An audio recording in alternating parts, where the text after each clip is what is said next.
Okay, we're back again. Monday afternoon as always. Back on Discord. Um, Yeah, man. so hopefully the sound isn't too bad. Hope not. Um, Hopefully my it's mic it's been doesn't it's glitch been quite as much. yeah, we can only hope. It's been a rough few weeks with we're either working or we're at uni, so it's been a lot of Discord calls. But hopefully we can get out a half decent podcast, Yeah, let's even get with into it. even without it. Yeah, we'll get into it. George, Right, do you wanna so I take think it the away? plan for this week is we're going to be doing our what was it, favorite 11. Yeah, so it's Um, like not best 11 by any means. Like they could be some of the most dog shit players on the planet. It's just like favorite players you like to watch, and it's got to be a 4-3-3 of some capacity. okay, Beyond right, that is individual discretion. But I believe George, you're up first down your list.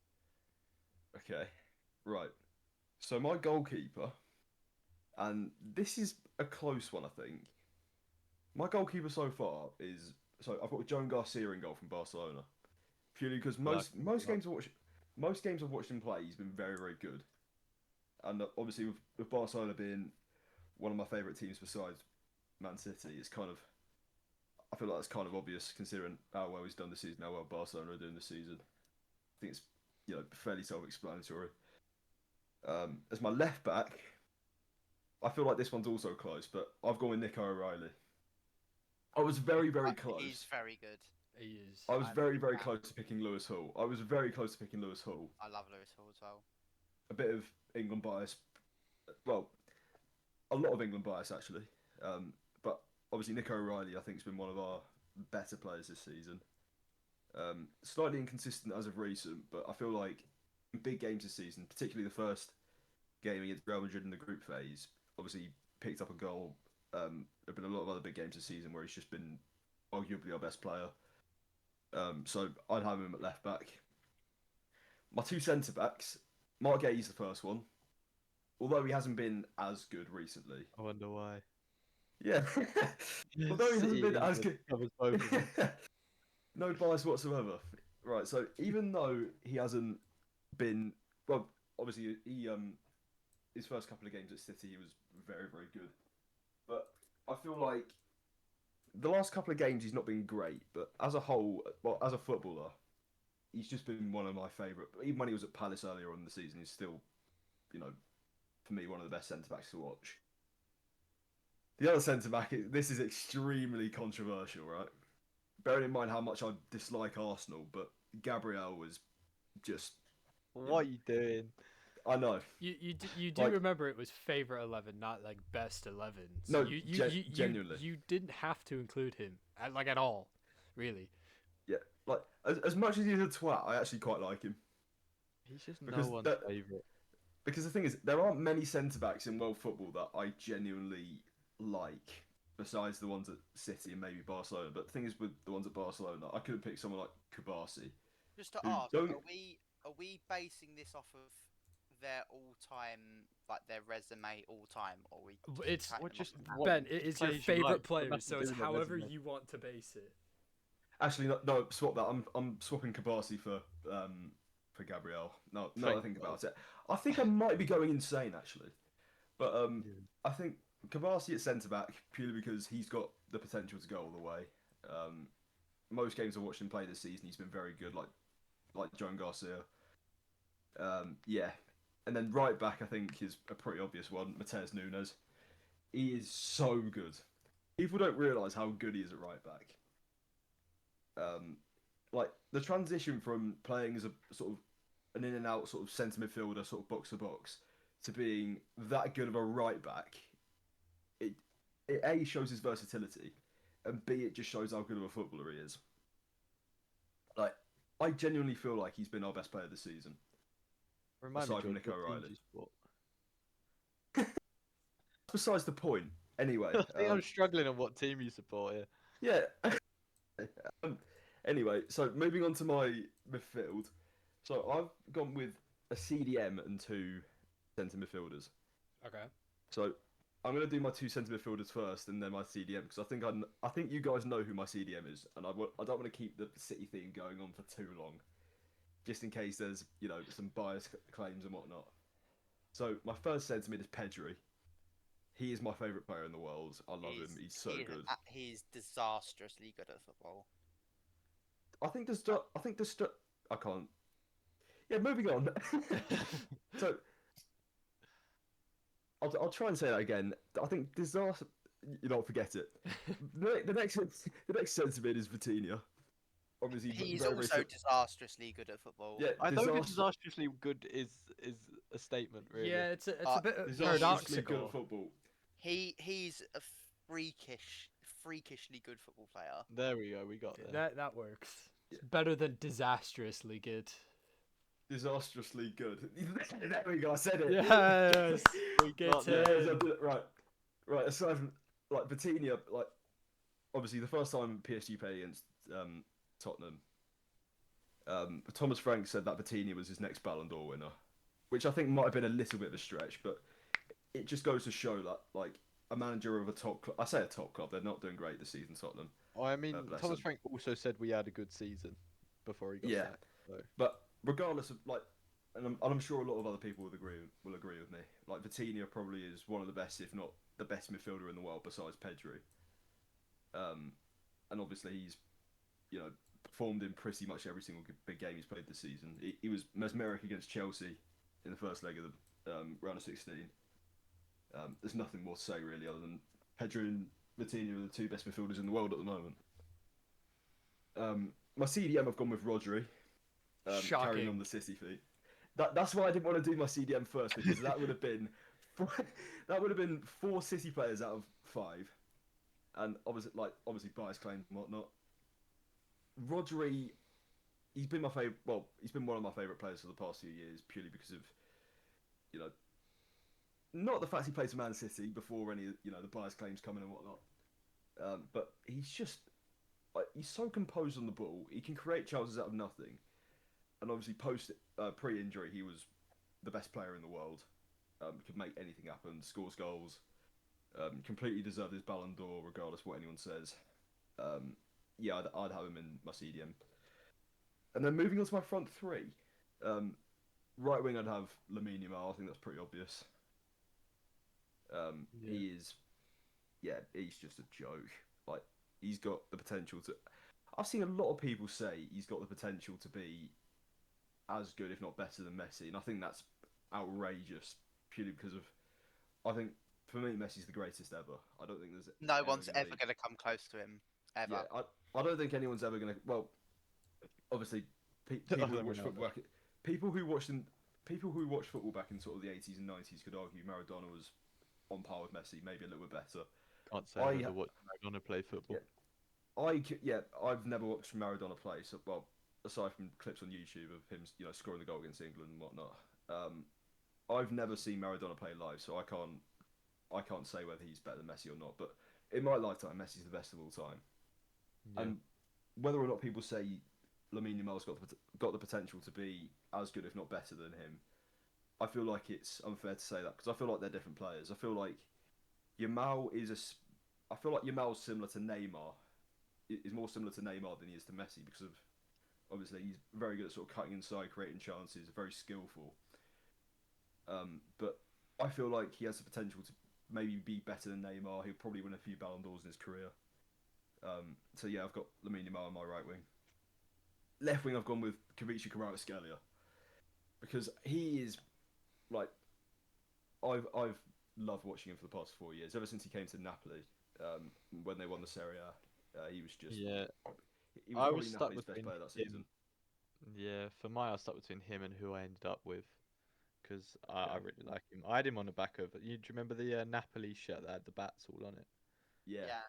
I bought that one. They do some of the best shirts ever. They do good shirts. It's just Italian teams in general. Like they always produce such like top tier kits. Like the Valentine's Day one, the pink Napoli kit is fire. Yeah, and also the recent sort of retro Juventus ones. I've actually got one of them, and it's really, really nice. So, like I was saying about Kvaratskhelia, he was he's been one of my favourite players for the past 4 years, ever since he came to Napoli. He was obviously stupidly good last season in the Champions League for PSG. Probably one of their sort of key players in winning the whole thing. I think he finished like, what was it, 7th or 8th in the Ballon d'Or, which was completely justified because of how good he was. So yeah, I'd have him left wing, and then striker. I'm still a bit unsure about I think it's between a few people, but for the time being, do I go with it? Yeah, I'm gonna go with Ousmane Dembele, because I like those type of strikers where they kind of like drop deep and sort of get the ball and they can make things happen. And there was that one goal he scored in the first leg of the round of 16 against Chelsea, where he sort of gets the ball, drives at 2 defenders, does one of them, and then puts it in the corner. And I was just like, yeah, like he even with injuries, like he's still one of the best players in the world. Like he's showing week in week out why he's won the Ballon d'Or. Yeah, just a joke of a player really, and that's my team. Good team. Like stuff. It's a very good team. It got so much better when you I took was gonna- Gabriel out of it as Yeah. well. Yeah, it did. Yeah. I liked I it a think bit in the more. Teams. Yeah, but once I actually properly thought about it, like when I genuinely came to the realization that I wasn't going insane, I just, it was just, yeah, I couldn't have Gabriel on my team. Yeah, no, I don't blame you. He's. I can give you a spoiler now. He is not in my team. I don't think Good. any of us. I think if any of us had put any money on that, I think that you'd be better off just throwing it in a bin, to be honest. April well- Fools came early. Yeah. Do you want me to do my team? Have you Alright, finished it, I've or do got you? one ready. Yeah, if Yeah, I you've got got one one ready, ready. go for it. Go on. So, goalkeeper. I don't know if any of you could guess. So, I've tried to avoid the Tottenham England bias, but there are a few Tottenham England players in here. Okay. As you'll hear from the first three. But Please tell me you haven't gone with Vicario. no, I haven't. He's actually on my most hated list right now. Good. After that attempted save against Liverpool yesterday. Oof. But we are starting with Pickford in goal. Very Okay. very big fan of Pickford. Probably one of my favourite goalkeepers that's not played for Tottenham.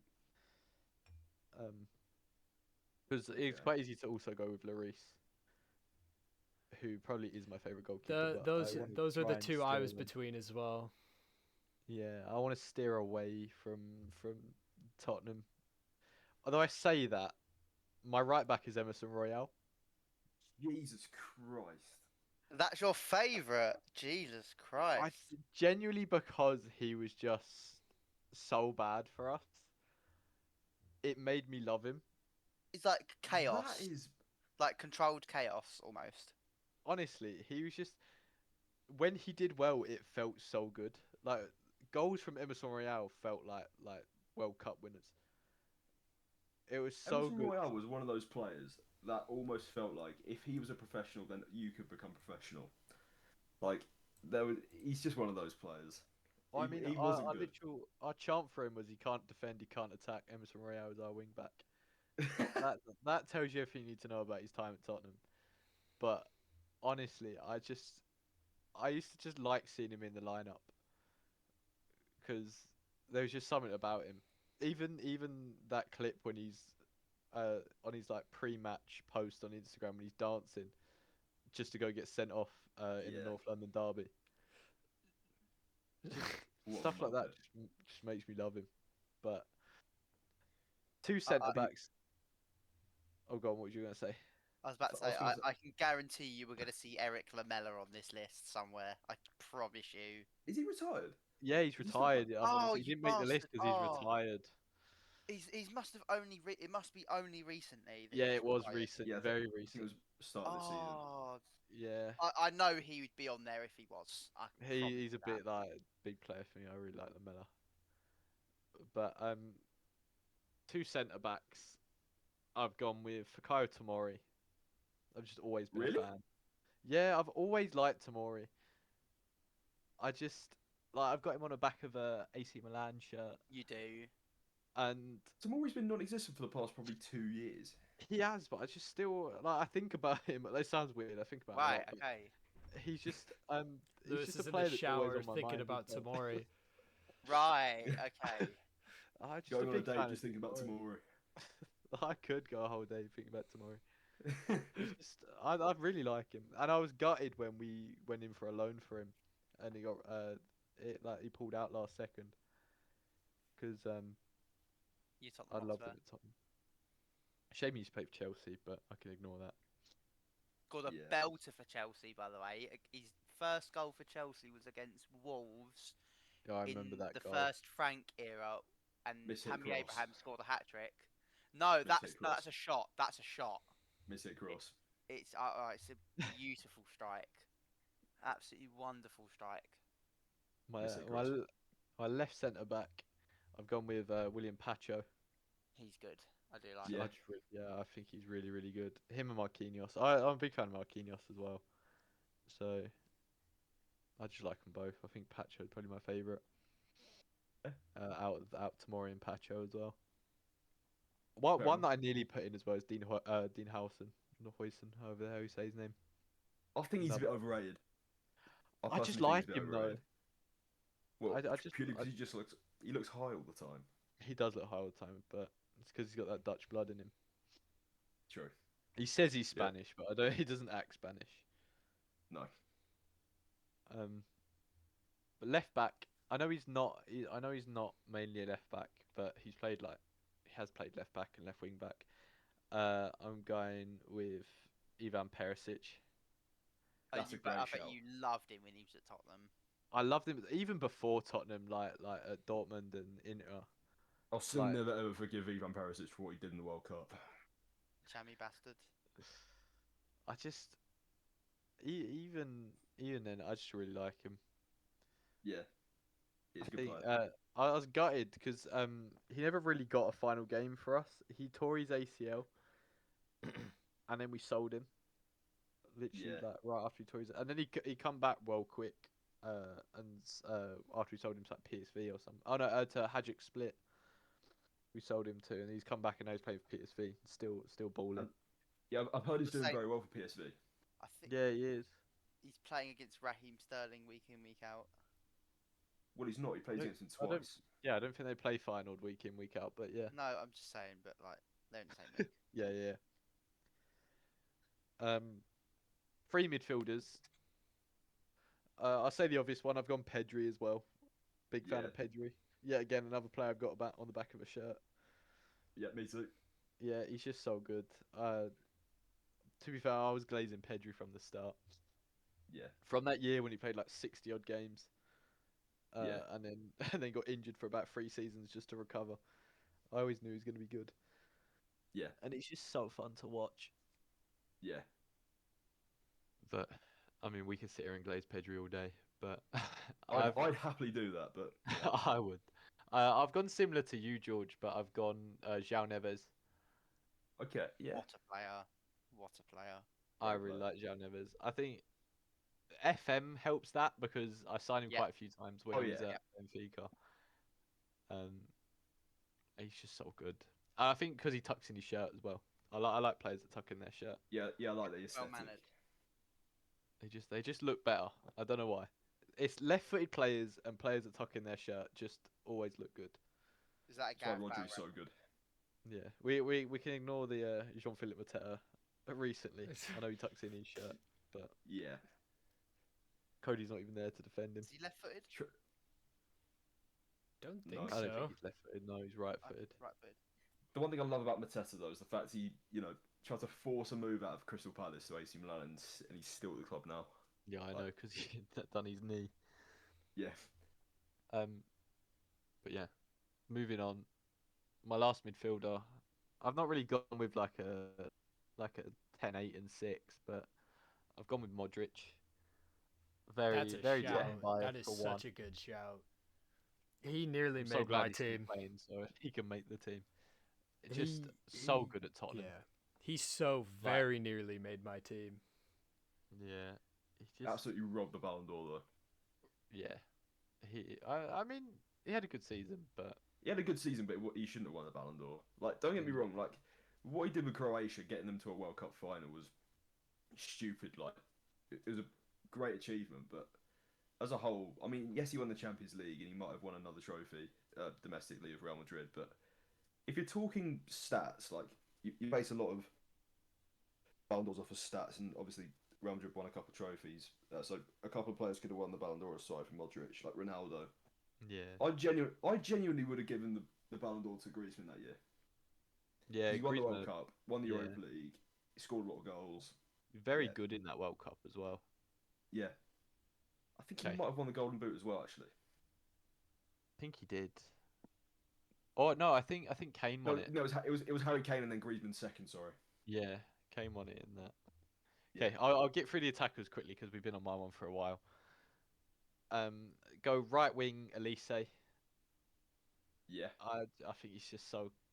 It does wind me up that he acts all nonchalant sometimes, but I also do like it at the same time. yeah, And I think he's very talented. Even when he was at Palace, obviously I enjoy watching Palace because of Cody. So I'm a big fan of some Palace players. Some Palace yeah. players that have moved recently, I don't want to talk about, And the one thing especially about ones Elise that this stay in season, red. especially, the one thing about Elise this season, especially, is that he is competing. Well, he's playing at sort of a Ballon d'Or level. Like his stats this Oh yeah, season absolutely. speak for themselves. He should, in my opinion, he's top three for the Ballon d'Or right now. I think he's Because it, definitely best right winger in the world right now. I think he's having a better season than than Yamal. Yamal. Yeah, it's definitely up for debate. He's just so good. He makes it look so easy as well. I remember that free kick he hit against United, and Yeah, he and just just stood didn't there. celebrate. Just smashes it into the top corner from 25 yards and just does nothing. Yeah. The next one, my left winger, a bit random. Like, it's Rafael Leao. Yeah, it's a good one. Like I don't even think he's having the best season this No. year. Well, I don't think he's been at his best for a couple of years, but still, there's something about him I just really like him. He's Yeah, just a player I'd love to see at Tottenham as well. fair enough. And then striker, this is definitely because of FIFA, because of Ultimate Team, and also I just love the way he is, Jamie Vardy. I'm so surprised you didn't pick Harry Kane. Well, it was so nearly was, and it probably would be if I wasn't trying to I'm trying to avoid too much Tottenham bias. Obviously, it's so obvious that I would go Kane, so I would try to go something different. Like it could always be Kane, but just Jamie Vardy, I didn't want him to miss out. I've always loved Jamie Vardy. He's player of the month cards every year at one point. Like it was like FIFA 15, 16, 17, and 18. He got one every year. His Yeah, player of the month was always so good. yeah, it was always very overpowered. But yeah, he had to get in. But Kane definitely is probably overall my favourite if I weren't trying to trying to Yeah, steer away from bias. yeah, yeah, it's fair enough. But yeah, Right, who's next? With Vardy, proper shithouse striker. yeah, That's what exactly. Yeah, I love. He can be in there instead of Lamella. Though Lamelo right. would be there if he was. Would you put Lamella there, if he wasn't retired? Lamella would have made it. He probably over Leao if he weren't retired. Interesting. But yeah, the shithouse part can be covered by Vardy. I still Yeah, think that Leao's one of those players. Like he's obviously very talented, but he's been off it for the past 4 years. Yeah. No, I just it's always been when I think of a good left winger, it's always Leao, even though he's been off it. Yeah, like Just he's got the know what he he's can do. you know he's got the tools and the talent to yeah, 100%. be Yeah. one of the But best in the world. but the thing is, that means nothing without work ethic, really. Like if you look at players like Ronaldo. Well, you could take Ronaldo into example. Like obviously, technically one of the best players We in will his ever prime in see. the world. Yeah, I'm still, and this is going to be really, really controversial. Ronaldo isn't in my top three players of all time. Ooh, who Ooh. is? So Messi's number one, Maradona's number two, and Pele's number three. Fair enough. I I don't mean, think I that's can't really say that's not a anything about Pele. disgraceful list by any It's means. not. It's just I've never watched Pele or Maradona, Yeah. so I cannot put them in my top three. But the thing is, like, I know it's a bit cliche, but the thing is, right? It's kind of like you obviously listen to you listen watch a lot of interviews of players, well, old players, retired players, current players saying they've watched players in their childhood or they've played against certain players back in the day that are just far beyond anything they've ever just far greater than anything they've ever seen before. And obviously Pele having won 3 World Cups, like you kind of have to put him in there. Like his Well, and records. the name endures Kind of for a name reason. stupid. To be fair, right? Like you don't remember every single player of all time, but like names like Pele and Madonna are still fairly well known Madonna. to anyone. That's what I Madonna. said. What did I say? Maradona. Fuck You said me. Madonna. Whoops. To be fair, you can remember Madonna. Yeah, but it's like the names are still well known for a reason. It's because they were so good. It will be the same with like Messi and most likely Ronaldo as well. Like, in 10, 20, 30 years, people remember their names, but they might not remember, even quite a few of the players that we've named, even though they are really, really good. It's only the absolute best of the best names live forever, really. Yeah. Right, who's next? Yeah, who wants to go next? I can go if Ben doesn't. Yeah, go for it, mate. All right. Goalkeeper. I've also actually gone for Jordan Pickford, and just some of the saves I've seen that man perform are ludicrous. Um, it- Nothing more to it. He's just puts on a show sometimes, and that's that's exactly what the list is for. To be fair. That one save he made against Tonali as well, where he just hits onto the bar, like after he's hit an absolute cannon as well. Like It's probably so the best save good. I've seen in years. Yeah, it's He hits it like the shot. If that goes in, that is probably like one of the goals of the season as well. Like he could not have hit it any better. no. Like It was a phenomenal shot, and just the ability to, yeah, it was insane, and that is probably one of the saves of the season, if not bigger. So yeah, yeah, Pickford's my favorite goalkeeper. My back four, in the right back I have Reece James. He okay. For whatever reason, he just always excite. I always get really excited watching him play, and there wasn't a huge rational reason, but when I was making the list, I was staring at the right back spot for about 5 minutes, and his name was the first and really only name that immediately came to my mind. My two center backs, I have Chris Richards and Van der Ven actually. Wow. Yeah, because I'm basing this just like purely off an excitement factor of who I enjoyed watching, and just like even in the 20 minutes we saw Van der Ven when we were at Tottenham, he was moving, and I don't know. There's something about dynamic players like that who just absolutely haul ass that I really really enjoy. And just Chris Richards, the way he's able to command defenses is sublime. So I wanted those are the two I've put in the center. Um, Fair enough. Out left, I actually have two names written because I feel like they're very similar, and I wrote one name down and then decided I couldn't just make this team the American national team.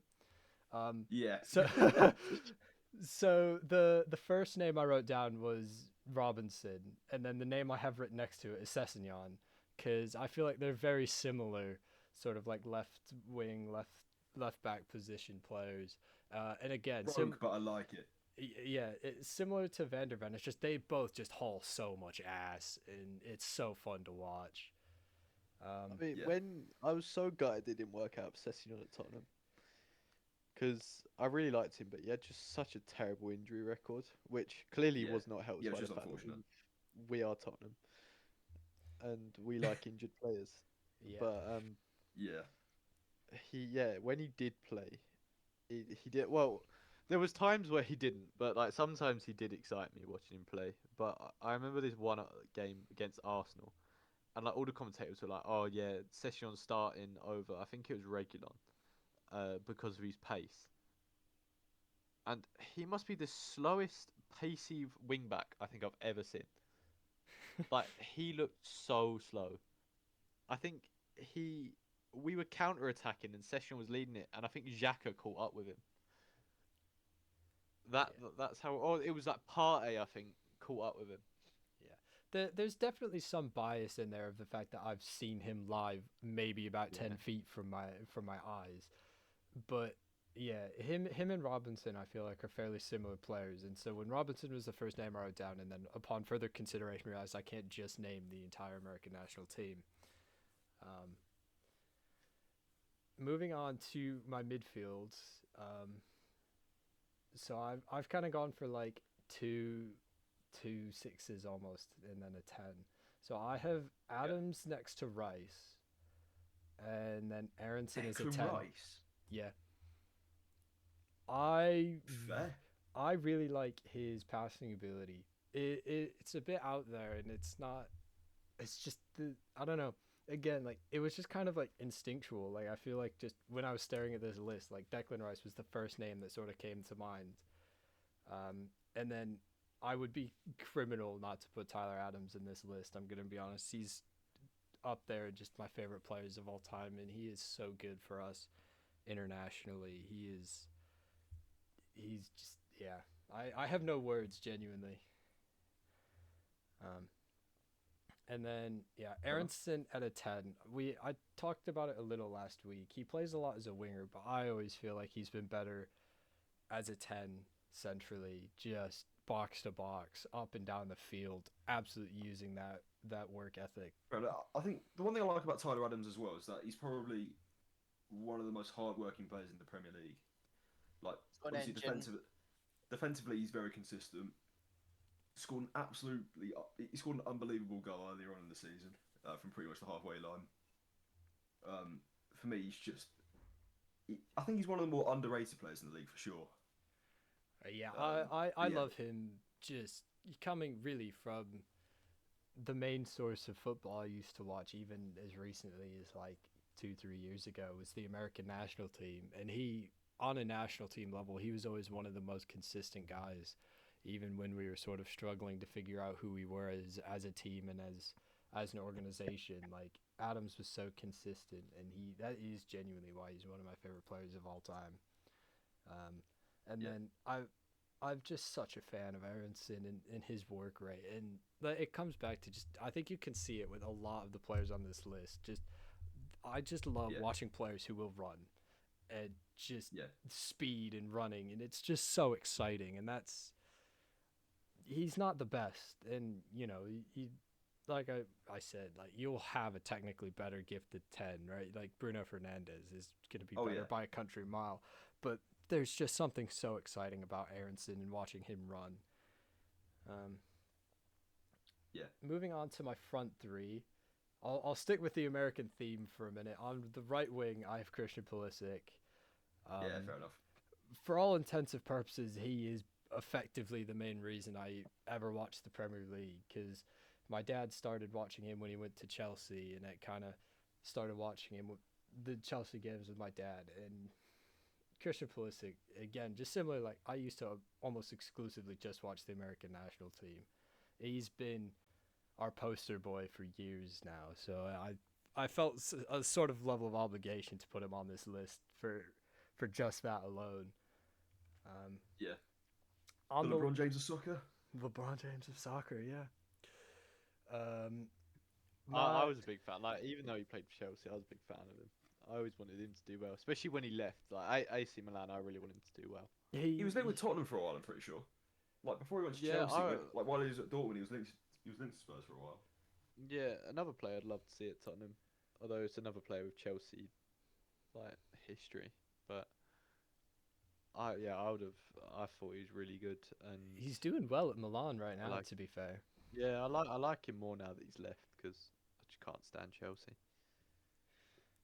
But yeah. my left winger is another name that I kind of just I don't know why it was the first name that came to my mind, but it was, and it's Jack Grealish. Fair enough. Yeah.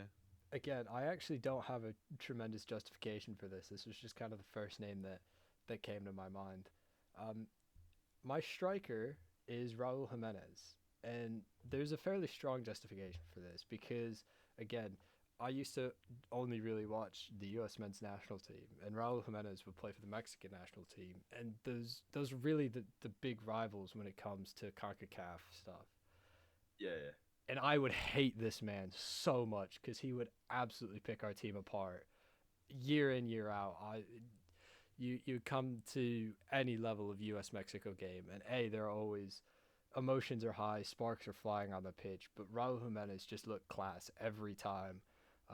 And Yeah. then when I watched him live at Fulham, it was just really good. He was the only striker that I felt like I could properly put on this list in terms of just like Yeah. my favorite players of someone I've watched and enjoy watching. Like it's almost like I love to hate him more than anything. Just I hate him Yeah. so much for how much he would pick our defense apart. But he's just really good. But he's really good while doing it, and I do love to hate him, and I think he deserves a bit of credit for that, of being so hateable, but in not a malicious way, of just you're so good at what you do for Mexico, and he's quite Yeah. good for Fulham as well, but he's just so fun to watch.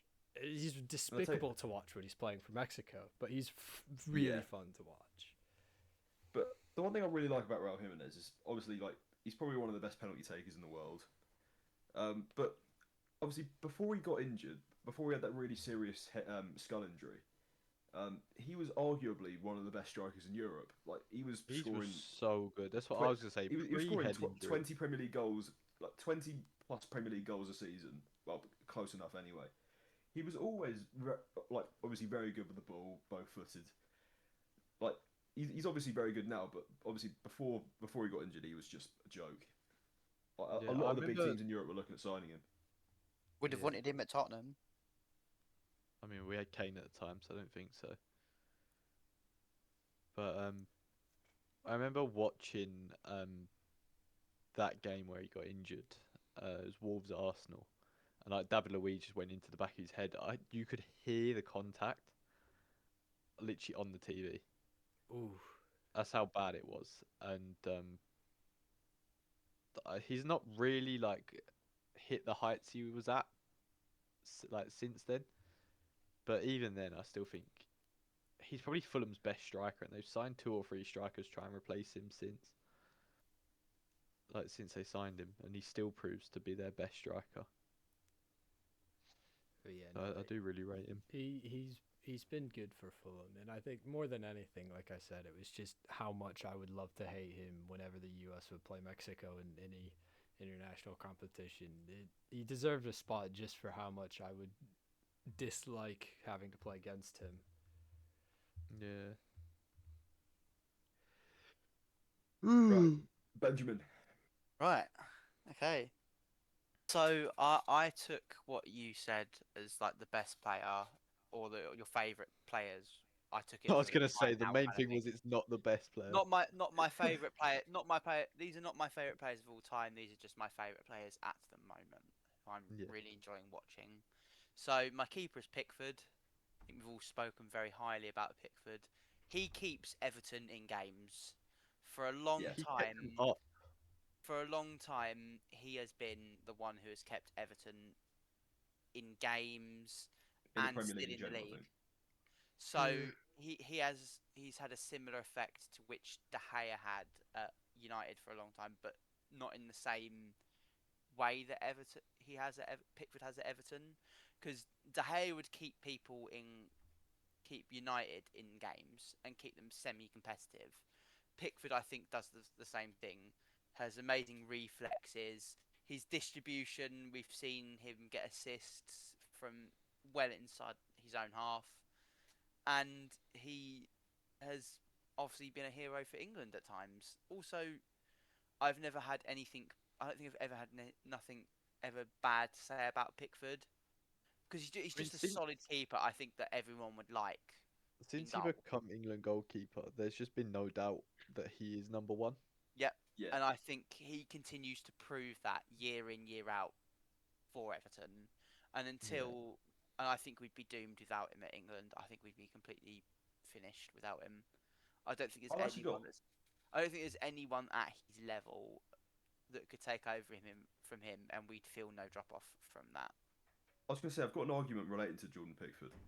I was speaking to one of my mates yesterday about this on the way from Sunday League. We lost, so aside from that, we See you, mate.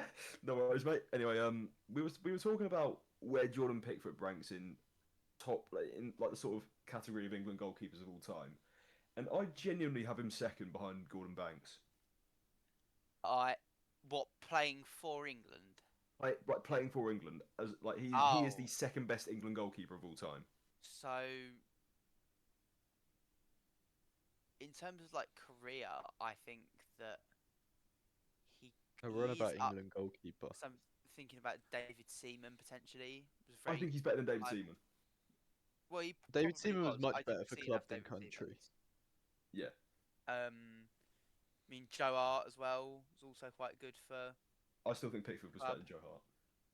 But But as much as I love Joe Hart, that's actually a Did really interesting Pickford debate to have. did Pickford ever get chipped by an overhead kick? yeah, Literally, I don't actually think, other than maybe that one against France where he probably should have done better. I can't think of many other Pickford mistakes. Yeah, and that's why yeah, I think he is such a valued asset for Tuchel for the English side because he is a very stable and capable pair of hands, very reliable, doesn't yeah, doesn't make mistakes, doesn't fuck around on the ball kind of thing. He's been our very best very no like penalty nonsense. shootout keeper Yeah. ever. Oh, Yeah, So my left back was DiMarco from Inter Milan. I like him purely because his passing ability and his crossing is unbelievable. I don't think he gets spoken about enough in regards to fullback, but I don't suppose he really is a fullback in a way he's a wing because back. he's more of a wing back type, always gets forward, and he's always a problem when with set pieces and crossing especially is where he finds his strength as such. And I think his output as well speaks for itself. Like we are seeing him pick up these assists. He's in the I'd say he's in the conversation for best like wing back in world football. Probably the best wing back in world football. Depends Not if you. It kind of depends if you're counting Nuno Mendes as a wing back but yeah. because Oh obviously yeah. he's very attack like he's He's a def very sort of he's offensively definitely the minded best. He's fullback. definitely the best. He's definitely the best attacking minded fullback in world football, in my opinion. Yeah, Because no matter how Inter have played, I think he's always been a standout to Inter's performance. yeah, And what, though defensively he's not the best, or he's not known for his defending, but he's still solid enough to be defensive as well. He makes up for he makes very much up for in his attacking output. Perhaps like Klopp with Trent, he would do the trade off for not perhaps being the best defender on the pitch, but he could go get you 2 or 3 assists in a game. He yeah, could whip in a beautiful corner or put a free kick in the top corner. yeah. Like I mean you the take season that. after lockdown, I think Trent had something stupid like I think it was 16 or 17 assists in the league. Yeah, And as a right back, that is crazy. and you yeah. and you take those calculated risks as a manager, and the fact that Demarco's been given his freedom and it's paying off gives not only credit to the not only gives credit to the player for how Pretty. yeah I am Really. awful with words today how he's he's got to be up there in terms of the best fullback, one of the best fullbacks on the planet. Definitely, I enjoy watching him from a neutral perspective, especially in regards to how good Italian football is. So Demarco would be my left back. My pair of centre backs, the two centre backs, I would love to move to Chelsea one day because I think they both deserve a shot at a bigger team, and that is Nico Schlotterbeck and Bremer from Juventus and And they're both Dortmund, already respectively. big teams. No, but I think they deserve to be on a Premier League team, and I think Chelsea would benefit from them highly because we The thing need is, right? a Bremer is, or I'll do my piece on both, but Bremer is the like the hard nosed slasher kind of centre back who's very physical, very strong. Schlotterbeck is more of the passing out from the back ball player.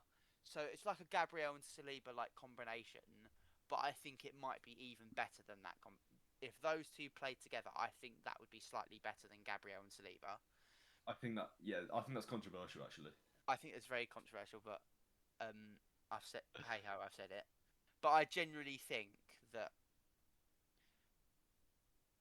they play Bremer plays centre back the right way, and Schlotterbeck is more of a modern centre back in a sense that he's comfortable on the ball.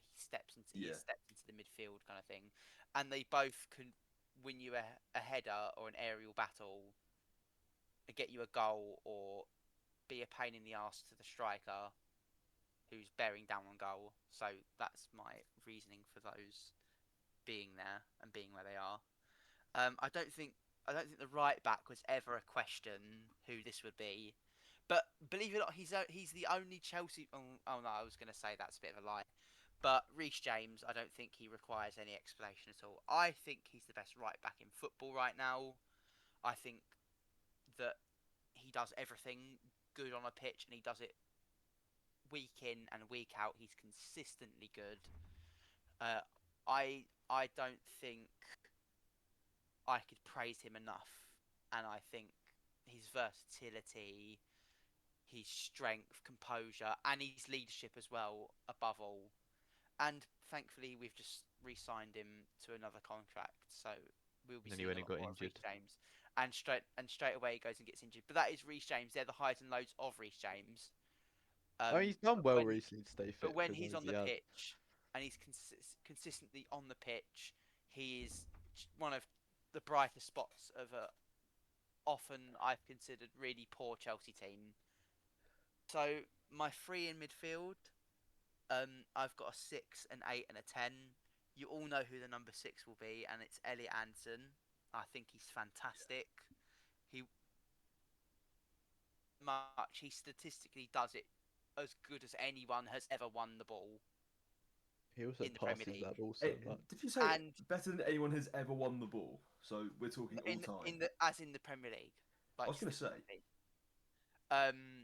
And he also is he's not as good a passer as Wharton is, no. but he's still a very good level of passing. But I think he's superior to Wharton in pretty much every facet apart from passing, and I think he will prove one of the more important players in the England squad because he's going to free Declan Rice from playing so deeply, Yeah, allowing Declan Rice to go forward and do the things that Declan Rice is currently doing for Arsenal.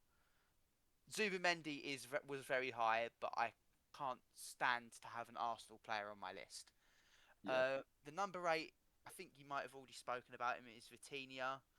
yeah. I would have him over Pedri, but I think it's very Ooh, you're splitting two players who are almost inseparable. I think they are both outstanding players, but Vitinha's got something. I thought about this. I've heard Paul Scholes say about one of the greatest midfielders to play in the Premier League. He's got the ability to pick the game up by the scruff of the neck and create something or score a great goal. Pedri can do that.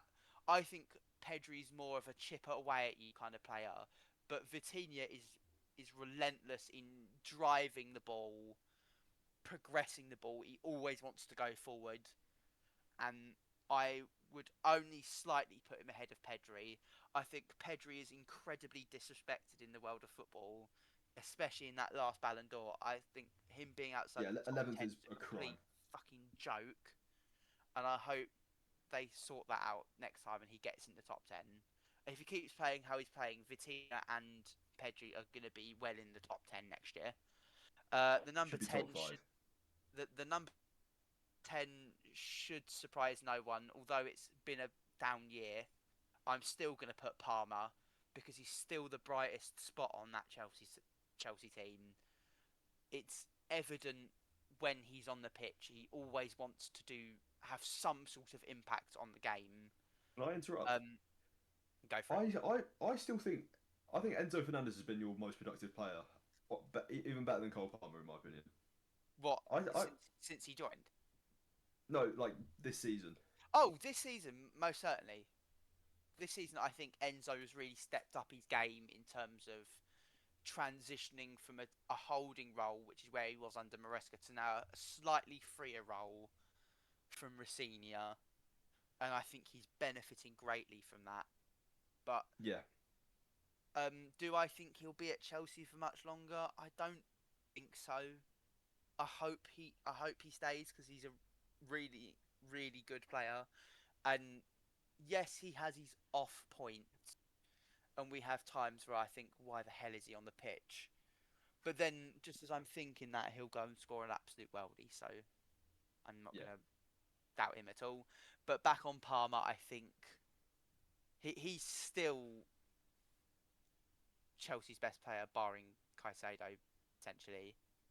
But Caicedo wasn't on my list purely because of how well Anderson's been playing recently and how he's jumped the queue essentially in how good I think Anderson was.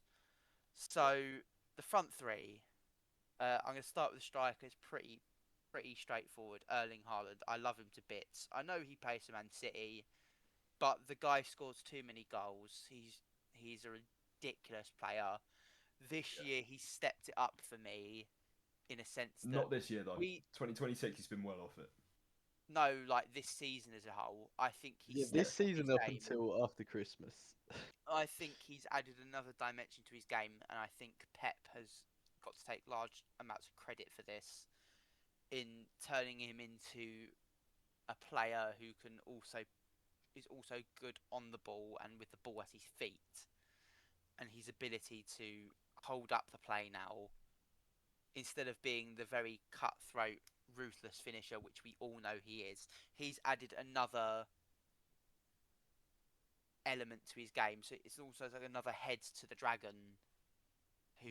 He's got ruthless finishing, one of the best finishers, if not I'd say the best finisher in world football. Um, I think his movement is incredible. Like I think that's my favourite bit about Haaland is the movement in the box to create the space that he gets for these chances that he gets, I and think also his also for aerial presence as Yeah, well, defensively and attackingly. I think is second to none. I think he's yeah, for brilliant. such a big guy as well, the way he can move in the air, like some of Yeah. his goals he has scored, like like the crazy acrobatics he's done to score for such a big guy is so crazy to see. Mm. yeah. He's a Um, freak athlete. and He's such a freak my athlete. two wingers, I purely like from the standpoint that despite the move towards the modern winger, like we're seeing at teams like Arsenal, I think these two are two of the most fun players to watch in world football as of recently, in my opinion.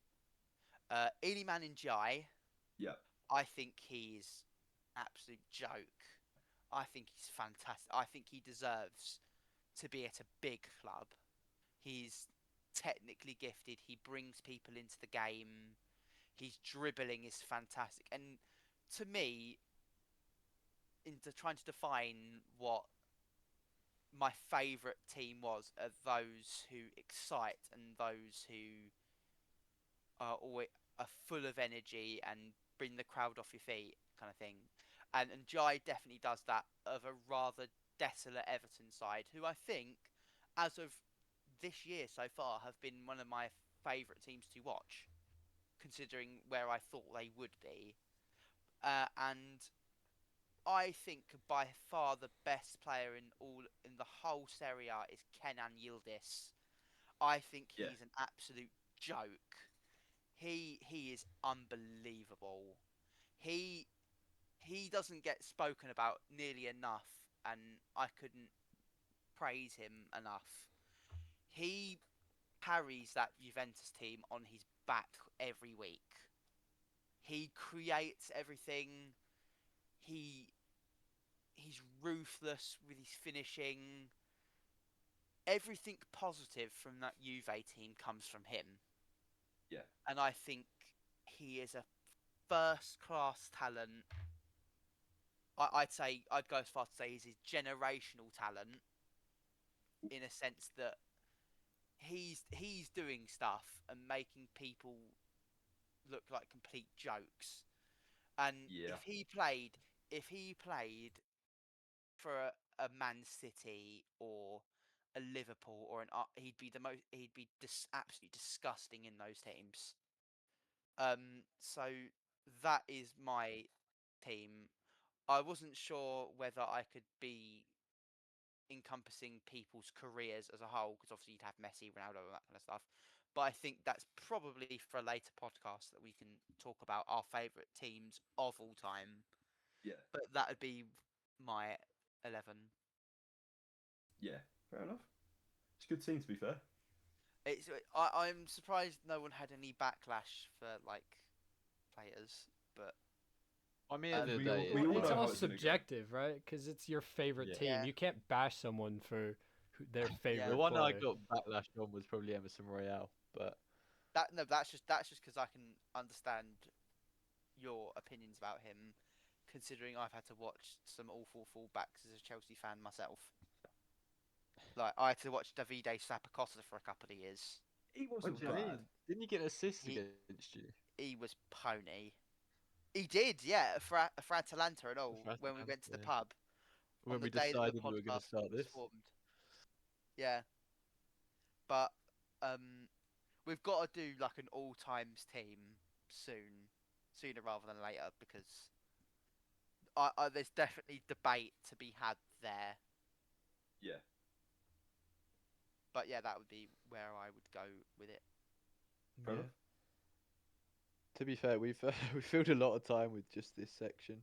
We I think have, maybe. yeah. I think it might just be a quick touch on the weekend events and then wrap up. To be fair, I Yeah, want to, well, I mean, if I may, let's I want bring to in- start at Sellers Park because Cody isn't here to do it himself. Um, Ridiculous scenes like last 10 minutes of the first half. Um, Will Hughes gave up a ridiculous penalty, literally just stuck his hand in the ball. Calvert Lewin missed it. Goodmanson had possibly the lightest second yellow I've ever seen. And both coaches got yellows. It was. A crazy game. I've seen calmer environments at fucking raves. It was a ridiculous couple of minutes. Proper football match. That proper football match.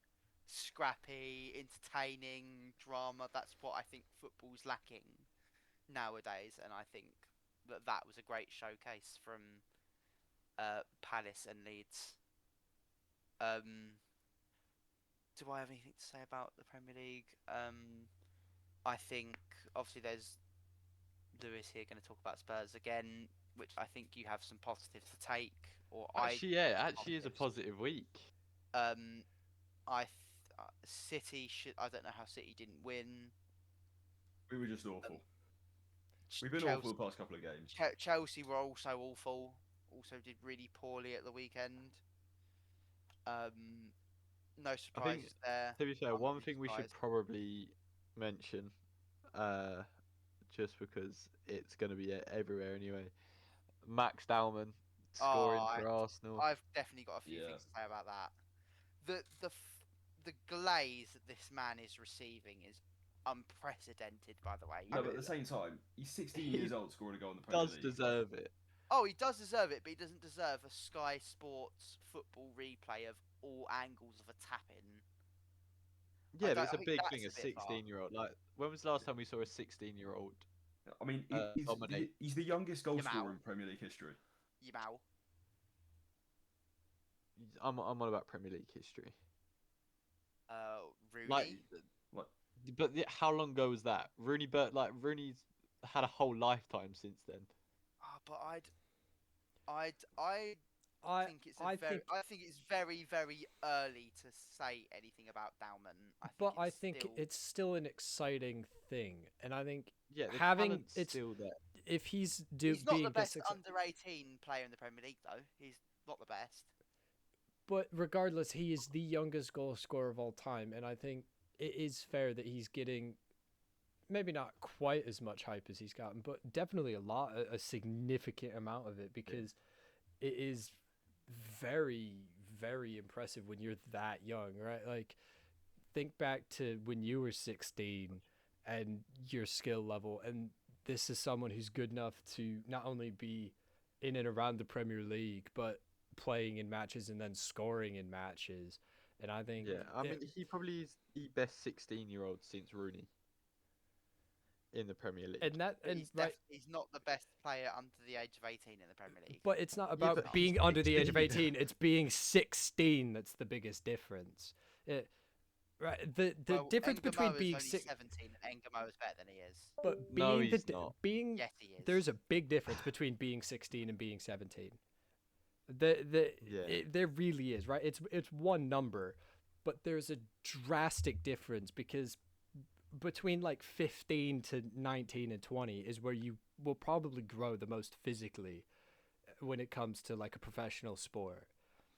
In that 1 year you gain so much both physically and mentally, and so I think it's not necessarily about being an under 18, it's about being 16 years old. And you talk about, right, Wayne Rooney. Think about how legendary Wayne Rooney is, and that Yeah. is the next best comparison you have to Max Dowman. And yes, there's a long way to go, and yes, he's yet to prove himself, right? He's got ways to go, Yeah, but yes. it's exciting that this is someone who's coming up for England and for the future and everything like Yeah. that. That's what I mean. Yes, it's a tap in, like like in the end, but the run from the halfway line is still had to take on two Everton defenders. One of them being Dewsbury Hall, who's having a really good season.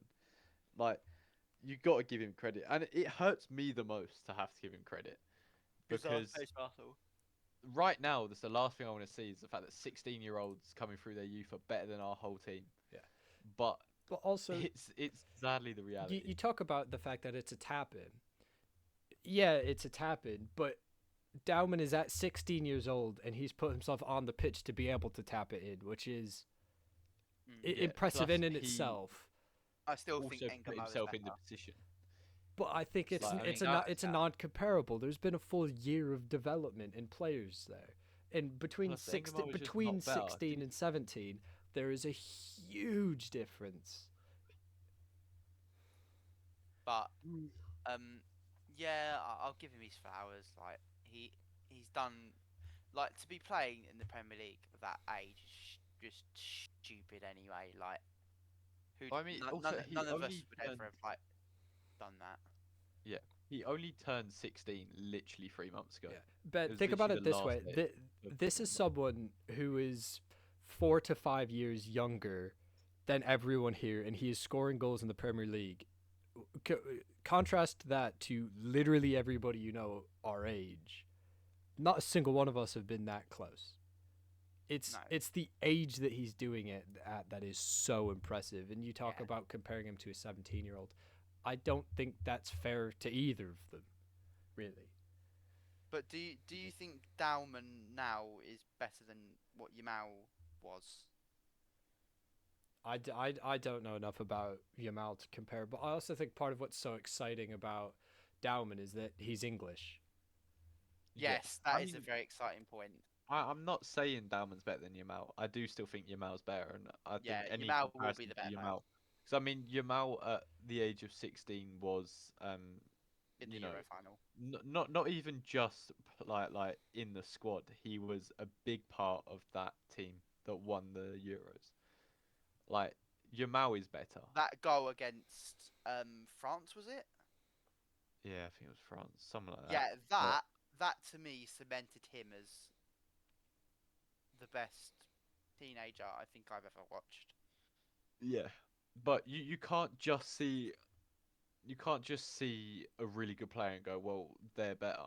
Like they're not as good as them. You got to give him credit. He's 16 years old. Like fair enough if he's like 22 and he's getting the hype that he's getting because he should really be cementing himself in the team at 22 if he wants to be like a world class youngster. But he's only been 16 for 3 months and made his debut at 15. He is doing really well. Yeah. And like I said, it annoys me most to have to say that, but And I also But think a difference give him is like credit. you compare it to other like rising talents, Jamal, and things like that. And part of what's so exciting for everything that we're hearing is that he's English. This is an English player who's coming through, and even someone like Estevao who isn't English. It's exciting, yes, because it's a young talent for the yeah, team. he's But he's but stupid. at the end of the day, Dowman's gonna potentially be the future of your national team as well, and that is also why I think it's so exciting to see That's him crazy to performing think so about. well. that's a bit If like he's in playing in that team with like a Bellingham and a Palmer, and yeah, that's stupidly. I'm just hoping that a number 9 comes along, because I think the drop off between Harry Kane and the next striker is so oh, we're big. severely lacking a number 9. If But we get a youngster, perhaps like a JJ Gabriel who's coming through at Man United, for example, and he's being like spoken about a lot in around the United camp. If England have like a young 16-year-old number 9, I will be very comfortable going forward into the future of English football, because after Harry Kane, there's a steep drop off between him yeah, and the next. but I Like mean, I we don't even have think I don't know who would be next. I think Danny Welbeck, based on this season, Danny yeah, Welbeck would probably. be next. But I mean, we have like as England, we have some good youngsters coming through. I mean, like we got Engelmauer, we got Dalman. Being a Tottenham fan, I know that we have Luca Williams Barnett looks really, really good. But There's I mean, he made the his debut Palace for us bloke this as well, season. right? Uh, The striker. He's a striker. I just watched a reel about him. I think I think I know The you're on about. there's one guy that we were he's talking about. 16. Yeah, when we went to the Palace game, who's some youngster coming through their ranks. Oh, He's supposed to Rising. be I'm quite gonna good. go look for him. Hang on. Hold on. I'm Oh gonna look no, for him. you on about Justin Devenny? No, there was someone No. else. Yeah, there was Justin I was gonna Devenny, but say there was yeah, someone 'cause else we were talking he's about. up. Justin Devenny's Northern Irish. Let me have a look. Um, His name is. Well, because there was Devenny, but there was someone else that we were talking about, and I can't remember his name for the life of me. yeah, It's, well, I it's gonna mean, we bother me now, but if players live up to their hype, we have got a really good squad coming through. Because the youth, like, has just 16-year-old stepped up. Crystal Palace baller has already got 51 assists. His name is Milo Bernard. maybe that doesn't sound He, fully right, he's but it might be that. It was he someone scored. young. He's cooking. Like genuinely, he's cooking. Yeah. It looks Yeah. promising for the future, and I think that is, and it's also just fallen at a good time for Dowman. To be fair, of it was outside of a few isolated events, not the most exciting thing over the week. So he can kind of steal the spotlight if people were getting slightly bored of just flaming Tottenham for 2 weeks on the bounce. Yeah. No, John it's Terry's just compared him to Messi, by the way. yeah. That's the thing. This is where we got to be careful because Not as England he's not fans, we gonna do get this a lot. close. But I'm just just hoping that all these players like I said, we got Luca Williams Barney who's meant to be incredible. That Junai Byfield's also made his debut for us this season. They're both like 16, 17. And we got Dalman, Mikey Moore for us as well is meant to be really, really good. Who's shown flashes of being a good player, having a good season at Rangers. So we've got something to look forward to in terms of youth. We just need that number 9 And I for think England. you also said you have to be careful about the amount of hype you're giving players, because you can kind of crush someone's confidence if you overhype them too much, because then they feel like they have to be at a certain level. And if you aim too high, if you don't hit that, Well, I it mean, becomes a negative we spiral. we've seen it a lot. We've seen Jack Wilshere, we've seen Dele Alli, we've seen Emil Smith Rowe, like players like these that we know have so much talent, and then whether it's an injury or something outside of football happens, and it just ruins a player. Yeah, like the potential is huge, but you have to still live up to it. And I think Yeah. to a certain extent, that is the danger that you have with players like Dowman, where you've hyped him up so much, and I think deservingly, because he's performing really highly at a really young age. But you also can't Yeah. forget that he's still 16 years old. He still does have a long way to go. This isn't a guaranteed future option. There's right. He could plateau. He could good tragic injury. Right. There's so many things that could happen still. And Yeah. also, I think to a certain extent, I think this is the problem that the Americans fans had when Christian Pulisic was coming up was we hyped him up so much as the Called him future, LeBron James. yeah, the Okay. LeBron James of soccer, and he was the future of the U.S. men's national team program. He was the golden boy who was gonna carry us through coming out of the rough time and all of this. And he's still a phenomenal player, and I don't want to take that away from them. He's performing well at AC Milan. He's done well, but I don't think he ever hit the potential that he had as he was coming up. And it again, a part of that stemmed from he's very injury prone, and he still is. But also, I think we put so much pressure on him as a team, as an organization, and as fans, where he felt that he had to be at a certain level, and when he wasn't, it was sort of a mentally crushing thing. And I think that's the issue that you need to be careful of. You don't need to shelter young players, right? They need to get used to expectations, but you also can't let it be too harsh on them either. Yeah. I think we just as England fans, we are so good at just hyping up players that just don't live up to it. And I think we just need to just look at what we got now. We've got very good squad right now, and then just hope that players get integrated at the right point. And just hope that we can do something with the team we've got.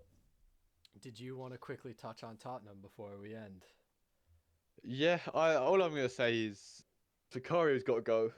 Vicario, that After that by the way was a absolute complete howler. howler. It was awful And goalkeeping. then even his distribution, there was one where he took a goal kick, it didn't even hit the halfway line.